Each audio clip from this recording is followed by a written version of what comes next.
And welcome to the BlackHouse on 106.1 FM. You are here today on this fine Saturday with Eddie and Nani and a very special guest, Tetteh. Yo. Nailed it! And we are here with a Blerd episode to kind of like the last Blerd episode for the year. We're like how can we jazz this up? Oh, we're gonna get a Blerd guest on. Last one of the year, so I'm honored. Yeah. Yo, so how you doing? Start off, like, do you want to give yourself a bit of an introduction? Or? Yeah. So again, appreciate y'all having me here. Like, this is probably the most people I've been around since I've moved here. 2 years in quarantine. Just moved to Aotearoa, born and bred in Newark, New Jersey, aka Brick City. Yes. Also Ghanaian background. Shout out to all my West Africans. Yes. So yeah, man, I'm just a blurred in heart, fun-loving, psychologically minded, artistically inclined young man. Just here to put it on with y'all, have a good time with y'all, and enjoy the day. Yes. Perfect. Absolutely. So I thought we'll kick it off. So like we met Nani and I met Tetteh in Graphic, the comic store, probably about like a month ago now. Yeah, probably about a month ago. We just thought we were like, yo, there's nothing that. like us like silent in from like both sides, being like, Hello. I see another black nerd, I must shuffle and step to the left. I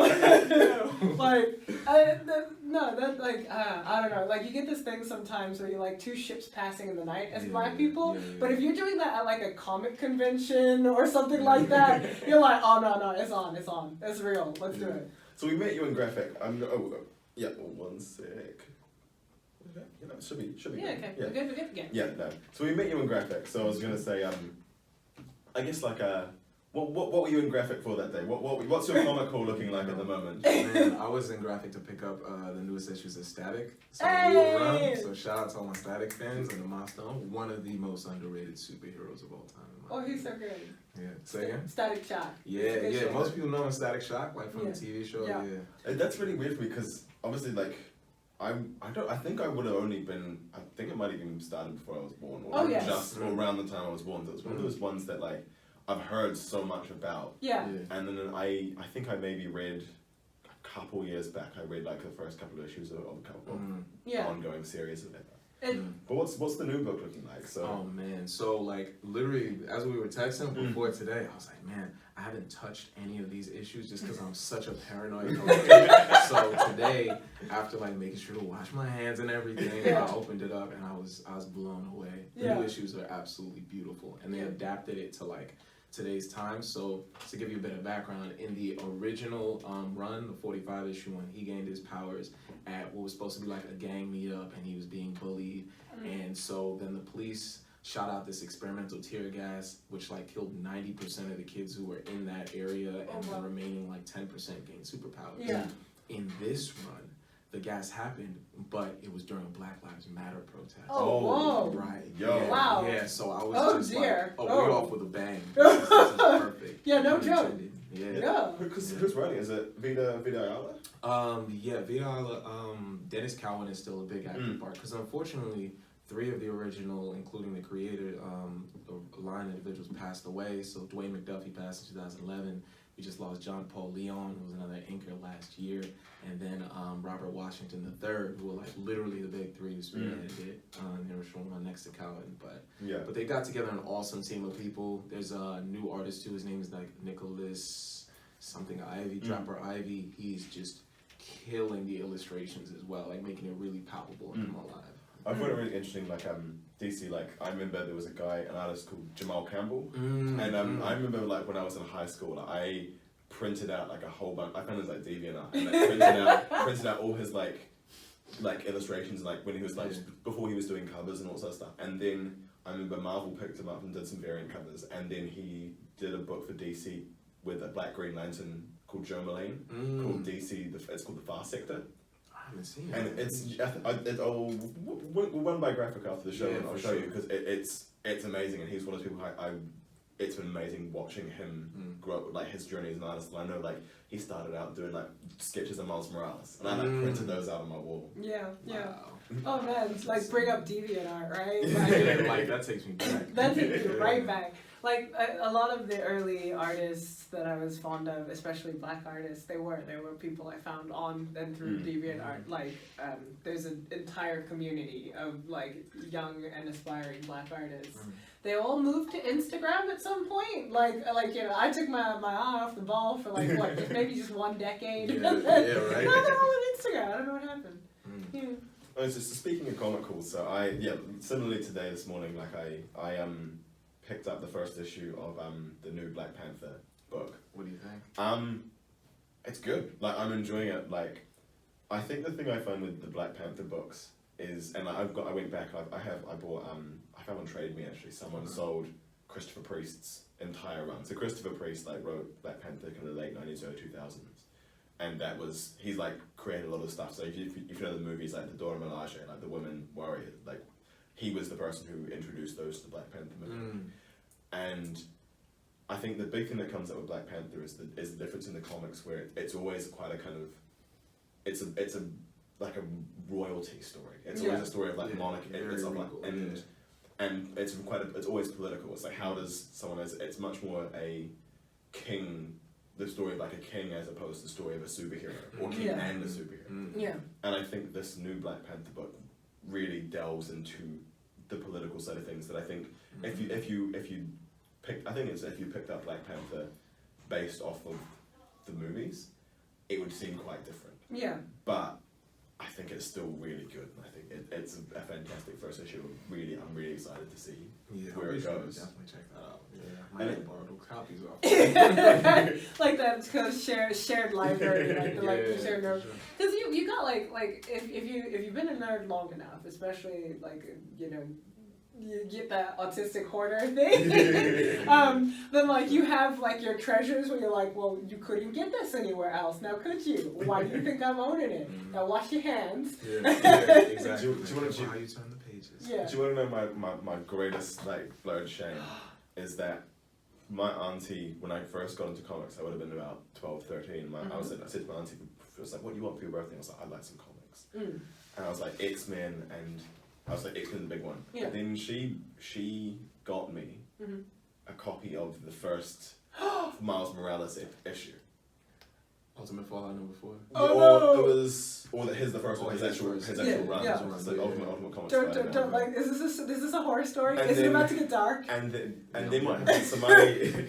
So my high school had a thing that like we had Mufti days. We had like a school fair, and so like leading into the school fair, you could do different things for Mufti days. So you're like, okay, sometimes it'd be donating cans.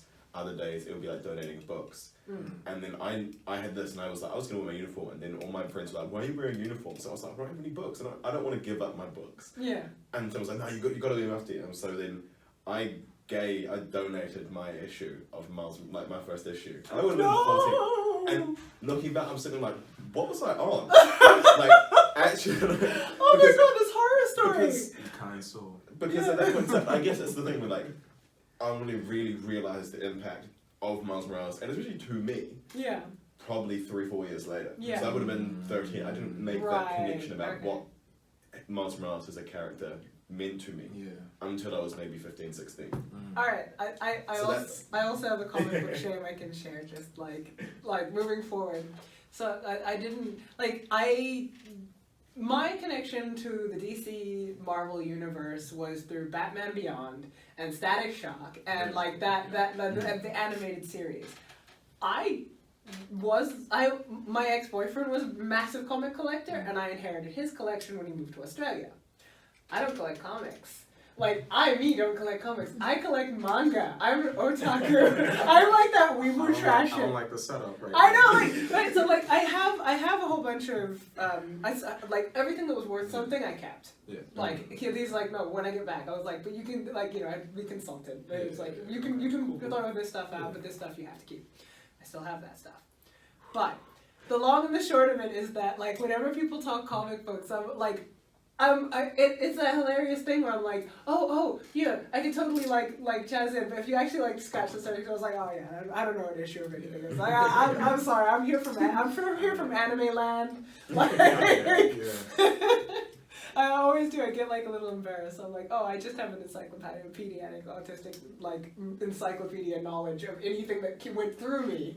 Am I a comic book fan? Not compared to anyone who calls themselves that. That's fair enough. That's fair enough. Yeah, right. We all those ones that we're just drawn to, even if it's just the illustration. Which Yeah. I tell people all the time, like it's perfectly fine like a comic book because you think the illustrations are Yeah. cool. Yeah. Different, and I think like that's the thing. I think like there's definitely books where like I've picked up because the art is so amazing. Or there's what's the Batman book?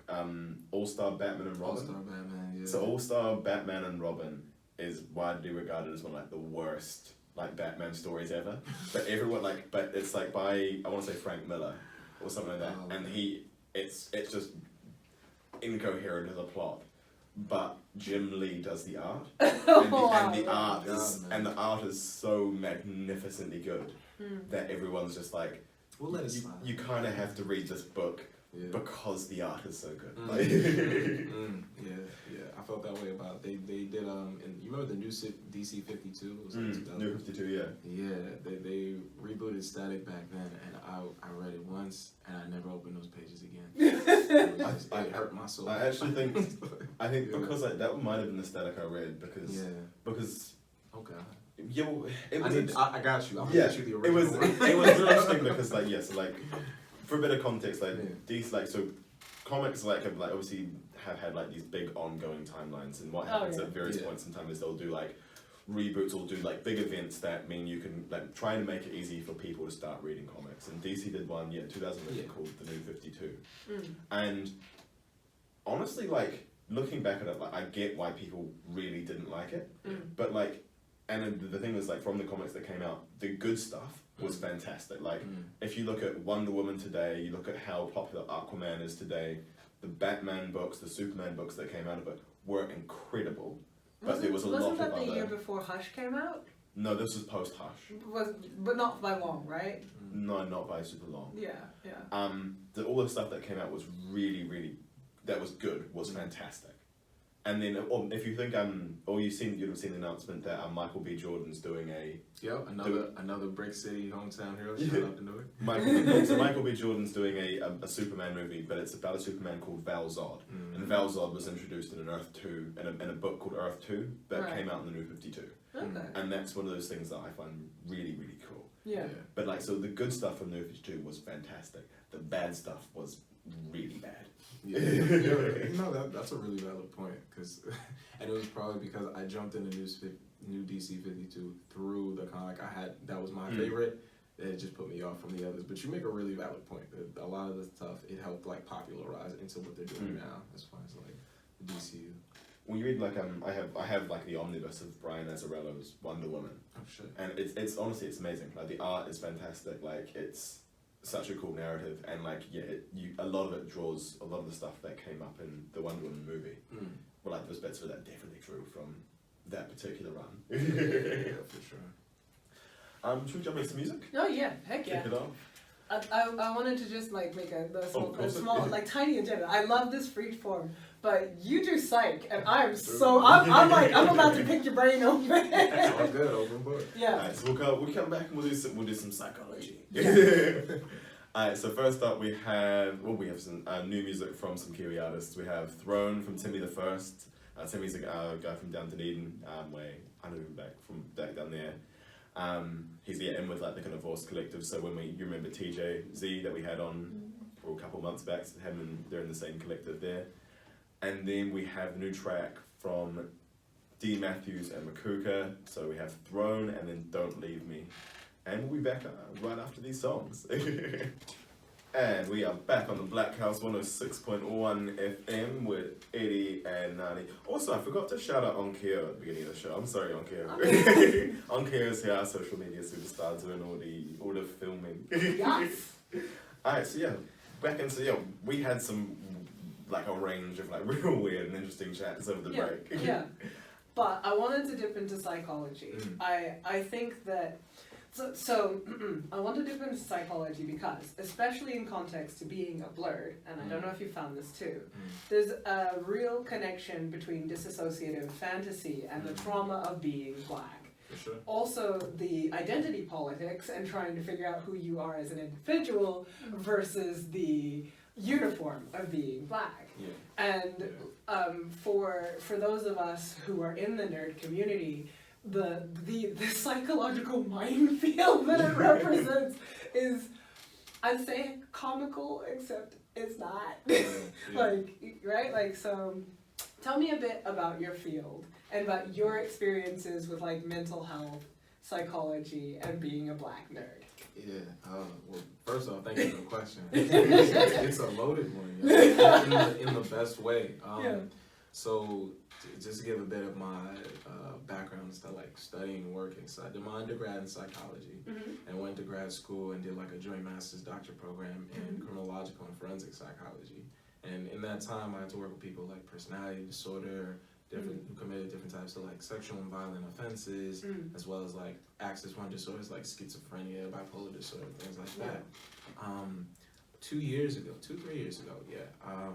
I opted to end my program, so I left with my master's because of my mental health. Right. Interestingly, because it kind of intersects there, because my experience in going through that structure, so to speak, was traumatic, to say the least, because of some of the things that we spoke about like off there in relation to like just the very Western-centered perspective of how to approach mental health. So during that time, I just kind of like realized, as well as somebody that identifies as like as a Pan-Africanist, damn, I need to really look inward as well as spend more time realizing what can I bring to this that only I can bring to this unique space, given that there's a lot of people who have nothing close to our experience, but are getting paid to support us. It just seemed like a double-edged sword there. And connecting that to things like fantasy and anime and things that we experience, like, so I grew up in I'd just say like under-supported, like a lot less than supported, because I hate terms like inner city area. And a lot of myself and a lot of my cohorts, we kind of bonded around that element of escapism. Like, I'm not gonna overly focus on the fact that someone may have just been murdered outside, because like right now I'm a superhero. Right, exactly.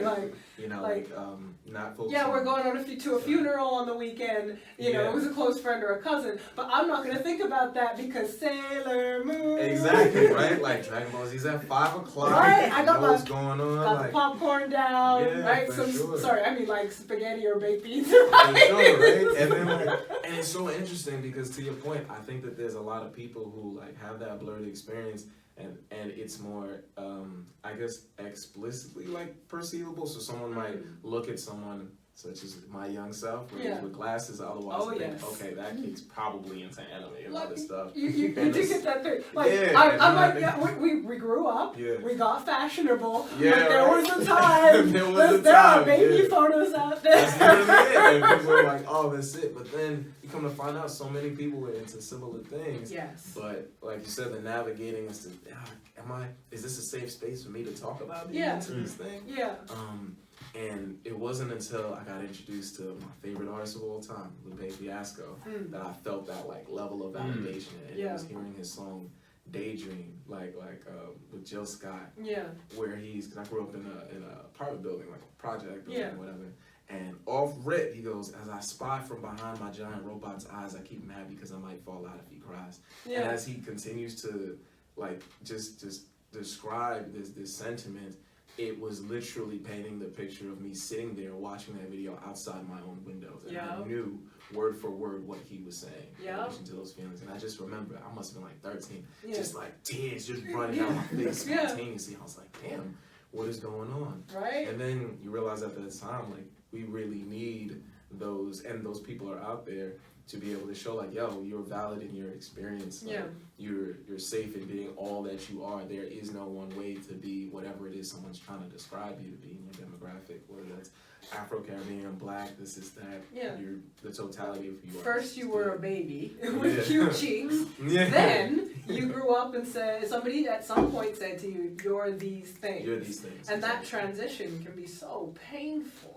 Absolutely. I also find it weird, this whole, like, I guess some of the things that you listen to, like the references to comics and hip hop and anime. Oh yeah. Look at Wu-Tang. And I find it really, and it's one of those things where like I was listening to Gets from one of you guys from the UK, And it's only been the last things I'm just like suddenly like, oh, look, you actually know your comics. Like suddenly at one point in time, like, but it's just always that weird point where I find like I find it interesting trying to work as a space in Black Nerd, being like, in some ways the dominant like Black culture form that gets shipped out globally is so nerd heavy. Yep. Really Like is, you think like RZA, like how deep RZA like goes in terms of like, and even we've talked about like intersections of Black culture and like kung fu movies. Yeah, you sit there and go like, it's always that I find it so interesting that trying to navigate that when like the biggest template, like the biggest kind of Black music form is the one that has comics and anime and kung fu movies and all that at its core. Mm-hmm. It is, and like, but the thing that I have been exploring, at least in my own self, is the disassociation. It is. It's like that. Like some parts of, at least in my case, and I've seen it in other Black nerds, of my mind are locked off to me because there's too much pain. And like the process of digging through it, I actually have to go into that. Like you know, you want to reach for it, and you reach for it, and your brain goes, nope, sorry, electric buzzer. But you find if you like circumnavigate around through like dissociative identity, and you start to think of yourself as a superhero in those spaces, and you like recontextualize yourself as like, no, I'm strong enough, I can shoot lightning bolt from my fingertips, right? Like your brain's like, well, if you're a superhero, maybe I'll let you in. Honestly, looking back on my like high school, I think like probably my like angry Black kid phase. Yeah. I honestly like the. Like, thank you for acknowledging that, by the way. From my things, like how I looked at it, and I think that probably the character represents that the most to me, and it still like is. It wasn't even like a super great movie. It was Amazing Spider-Man 2. Was Electro. Jamie Foxx's Electro. Like there was just something about like his character and like the sheer energy and sheer rage that for me like it still strikes a chord, like and that's in like, and I've always found that like in my journeys it's always like trying to be like, it's never been identified as a superhero, it's always been the super villain side of things. Like, and I find that odd sometimes, and I have worried about that, where it's at the point where I'm just like, or Apocalypse from X-Men. Like Apocalypse is a character I'm like, I super see what you're saying. And that's sort of things that like with characters like Electro and Apocalypse, and two of these characters that I identified so heavily with. And I just found that really interesting, like in that flip side from being able to envision yourself as a superhero. That from my experience I went the opposite way to the villain side of it.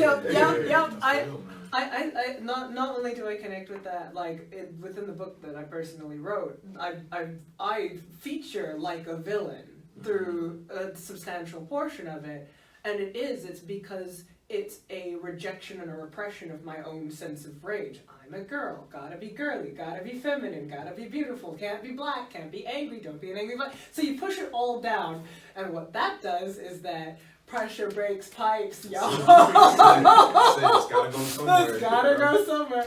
And like, unfortunately, you get into these places, like with that disassociation as a Black person, like where, you know, you're constantly from the internal family structures being forced to behave, look right, and then you're like from a social, like a greater social school perspective, behave, look right, and every valid bit of anger and sadness gets rejected, so you're sitting on this wellspring of rage. So I hear what you're saying to the depths of my soul. Absolutely. And to have to compartmentalize and disassociate from those parts of myself, and then as I have reached in a later point in life, gently find like little valves to stick into them, like, you know, that rage fire. Let some steam out a little bit, like. Right, like just finishing Will Smith's book Will.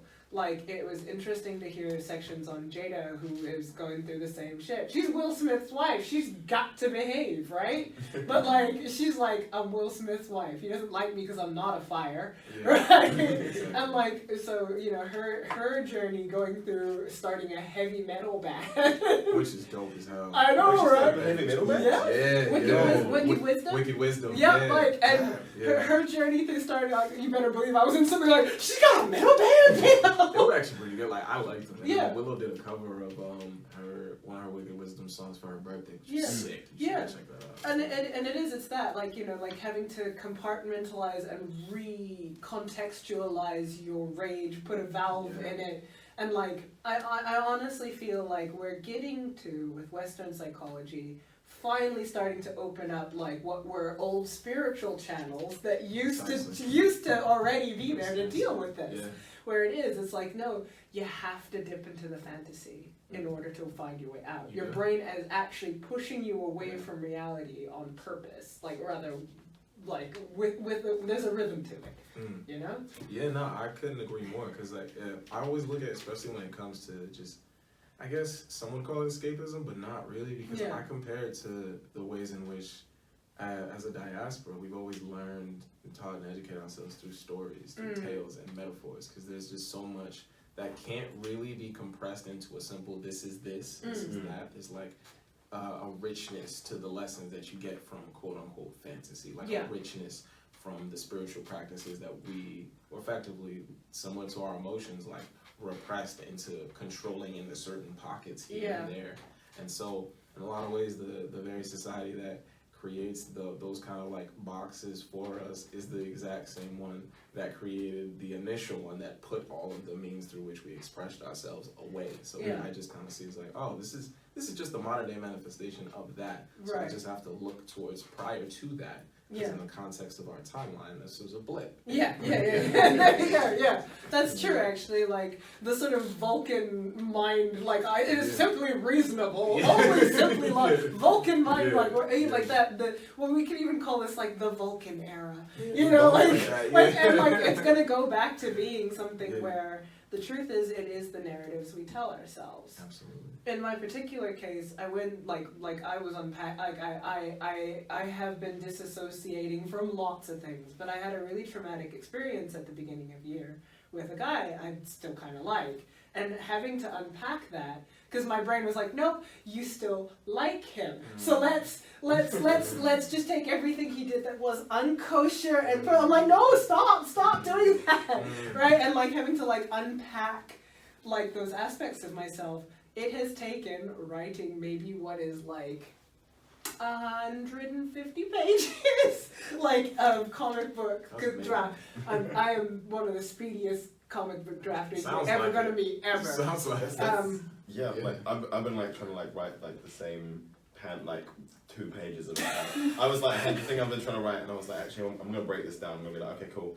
I'm gonna break these down to like little like 3-page vignettes, and then just like and do that, and then so I can draft like an entire narrative, and then just kind of fill in all the gaps in between here. Like. Yeah, for sure. Well, I am. I also used to teach, so if you're looking for a lesson, I can help.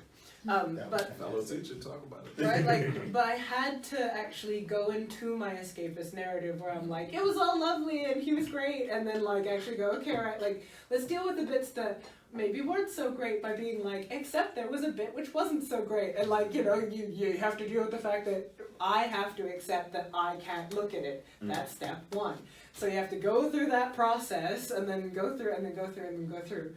Like, I have talked to him since, like, because I had to work it out on paper. I'm like, you don't know, like, we don't know each other well enough, but I had to work this out on paper before I talked to you, because because you need to. And I actually think that that's what that fantasy space is for, is to sort of take you back and be like, how did you feel? What was this? What is the story you're telling yourself? What is it mixed with emotionally for you?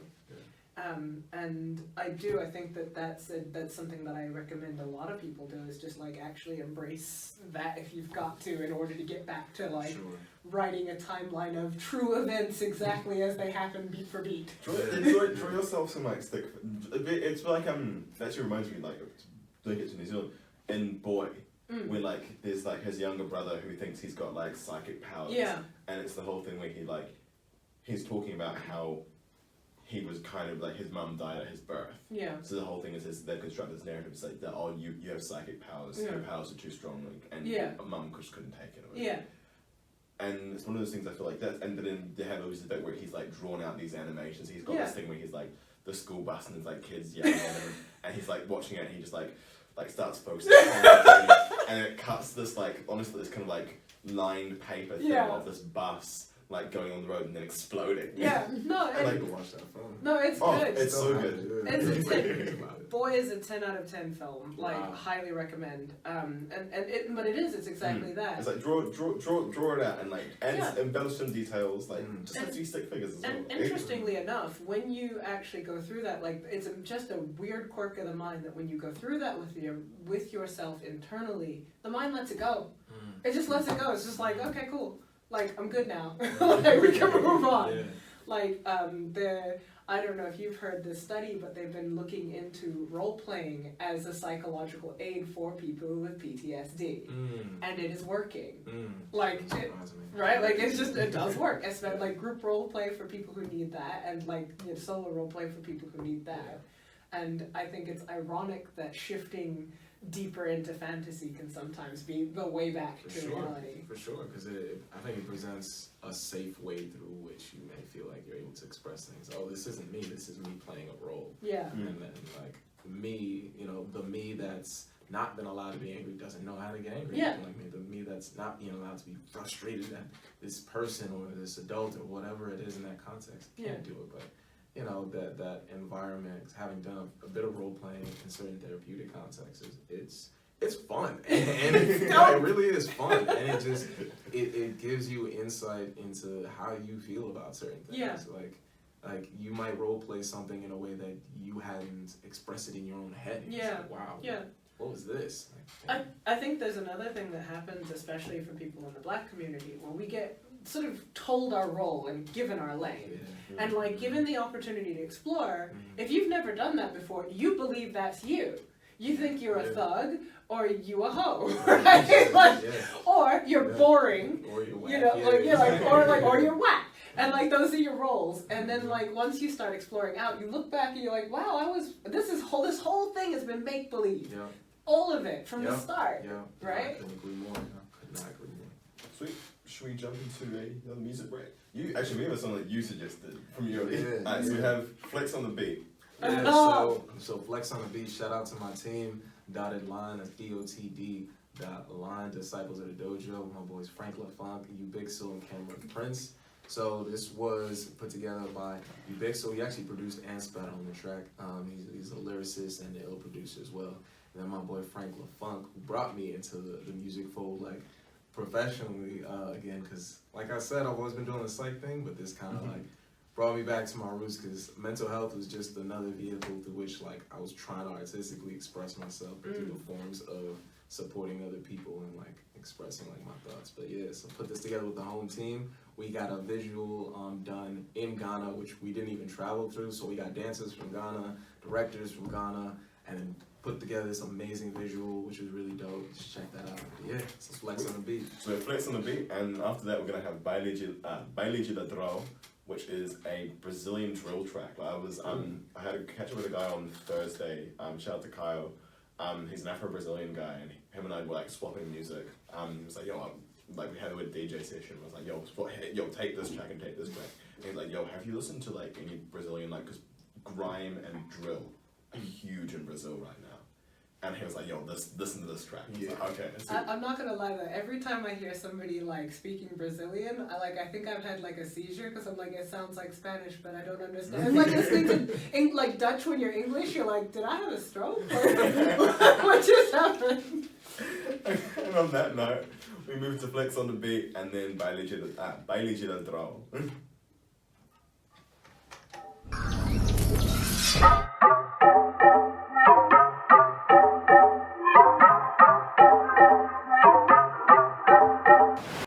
On the beat, all do it clean. Dotted line where we be silent for peace. Hearing our tracks and they press and repeat. Warm up your soul when we come with the heat. No, we elite. 808s booming, they causing debris. That's my expertise. Pre the whole crew, also unique. Fuck who you are, can't match our technique. Flex on the beat, all do it clean. Dotted line where we be silent for peace. Hearing our tracks and they press and repeat. Warm up your soul when we come with the heat. No, we elite. 808s booming, they causing debris. That's my expertise. Pre the whole crew, also unique. Fuck who you are, can't match our technique. Can't match our technique, bring finesse with it, ooh. Get locked off, bring your stress with it, ooh. I am being peak on me, but ambition. Flex on the beat, burning like calico, watching you see. Move like an animal, jump in the sea. Bro, I got water flow banks on the beats. Guess that's a key. Word of mouth is I've been winning, riding That Unlimited. Who was it? Yeah, that bring it back to Dwayne McDuffie as well. Like in the Justice League cartoon, like there's a shot of Lex Luthor standing next to Jon Stewart. So Jon Stewart is the Green Lantern, like dark-skinned black man. Yeah. And then you see Lex Luthor next to him, and you're like, Lex Luthor could just be a light-skinned black man. Yeah. Like, I mean, I'm not gonna lie, with that much money, he's probably not like, we're like, I'm just saying Black Wall Street happened. And, I do have like a technically official answer. I just wanted to get everyone's like thoughts. Because I mean like, when I said that you were like, yo, like, is that like a debate that you've been having, like you had like at a certain point in time?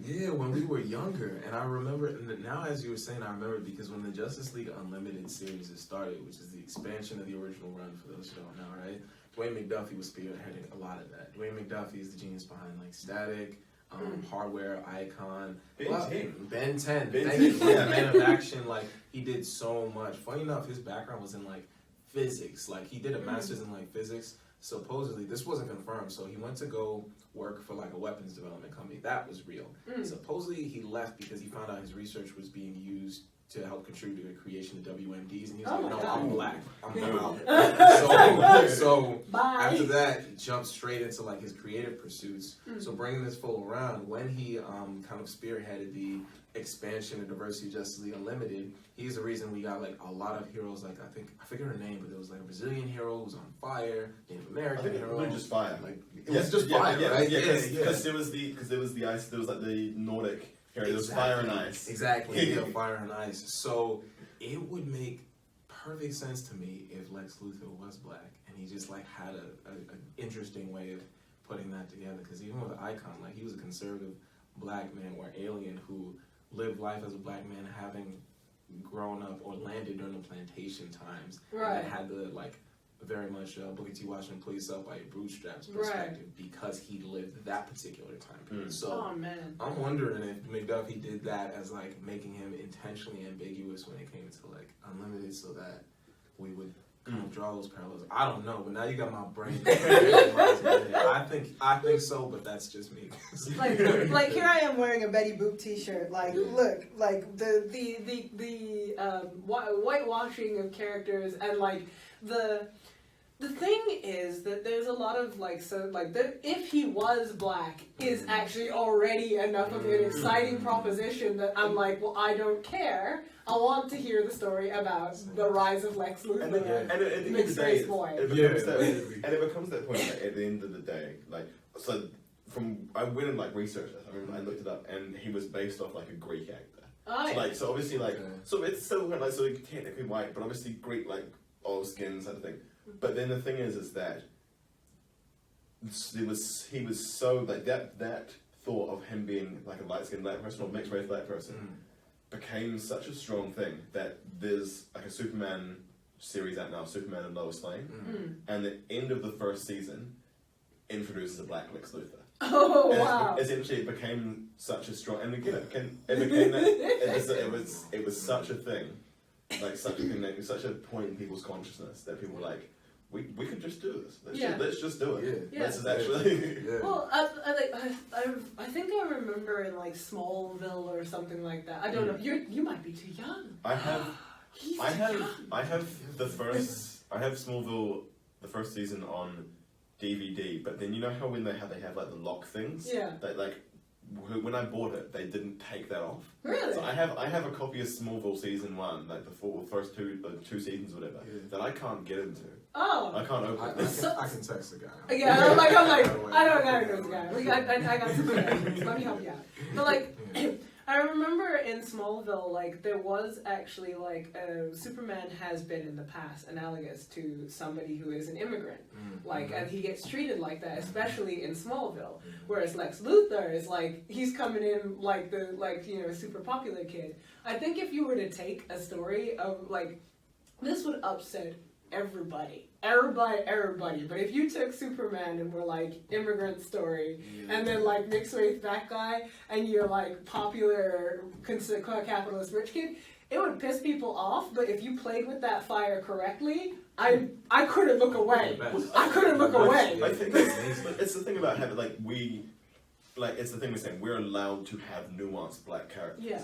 Because like, so I saw the Eternals, and like I saw a video I see on the Eternals, and apparently like Brian Tyree Henry plays Phastos, who's like the kind of who's the analogous of like Hephaestus. Like he's this kind of being who is essentially responsible for like some of the technological developments, or has helped guide humanity in their technological developments. And there's a scene where he is like standing in the ruins of Hiroshima, and he's sitting there with like and it wasn't like he was like actually like the person who gave them the nuclear bomb, but he was like, I put them on the path of technological development. And he's sitting there was like, this was a mistake.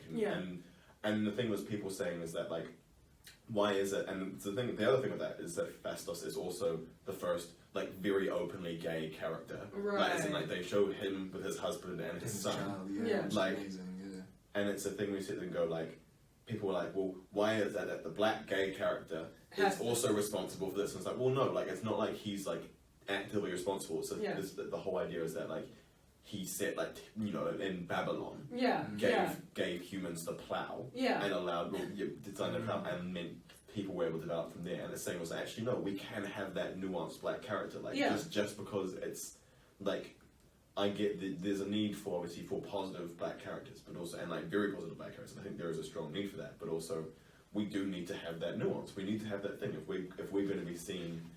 I always love the argument, which is that the gradations are directly proportional to the number of black people in the show. If you have one black person in your show, let them be a positive representation. I'm sorry, this is film and television, you have a responsibility. The more black people you have in the show, the more you can diversify out. And I do actually think that that's one of those like Hays Code, which is a terrible parallel, but you know, kind of things that like a modern update to the we are responsible as publishers to the impact we have. I'm like one black person, one minority group. Good representation. Please, just don't make them be the villain, whatever you do. The more you have, the more you can be like, well, there's 17 black people. If one of them's the villain, that's fine. Right? Like, I do it like this, like, exactly.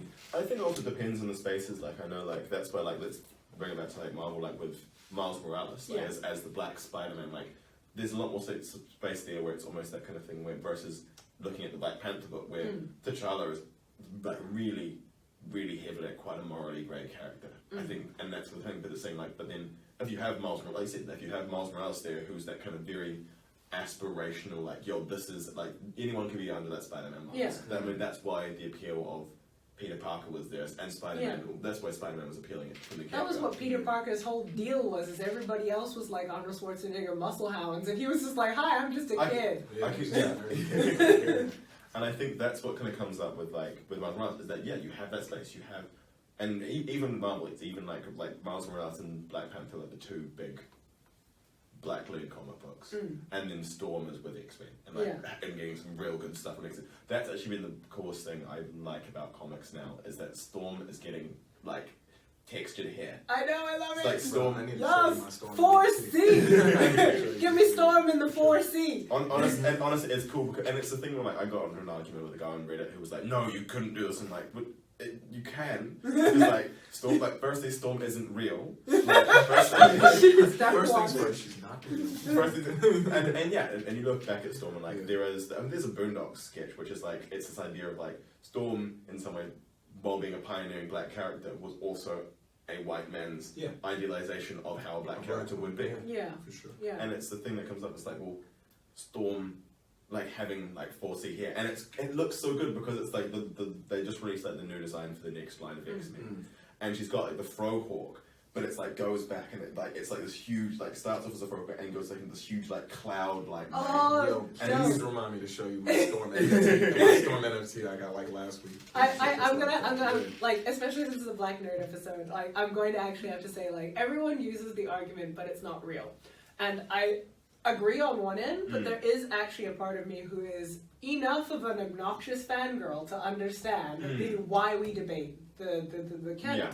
And I do actually think that the big reason why you debate the canon is because the meaning and the impact the author is trying to have versus the way that it impacts the group who connect to it most versus the greater society. Yeah. And I think that what they're trying to say is you can't do that. Please don't change the original Storm. I liked her the way she was. If she had 4C hair, it upset me. And what we're trying to say is, I know. We're trying to upset you because we're trying to address the reasons it upset you. Yeah, the standards were the problem to begin with. Those standards were like, I'm aware that upsets you. The fact that upsets you upsets me. Yeah. But I do actually think that I stand firmly by then get up off your tailbone and make her have 4C hair, Miss Illustrator. and it's weird. There's a really cool little sketch I'll see short comic I'll find, but it's about someone talking about the nuance of black characters and so it's and color palettes, and I'll find it because I'll pass it on to you guys because it's really cool to do. But we've only got 30 seconds, so I'm going to go into too much depth. But it's really cool. I'll talk about it after we go to the show. All right. But yeah, so it has been such a pleasure having you, Tetteh. Fire. This has been the best one of the shows of the year. Honestly, I wish we could. I mean, we're gonna be talking more after this, but still, we'll just bring you. We'll keep bringing you back on. All right, bro. All right. Peace out, y'all. Peace in the BlackHouse.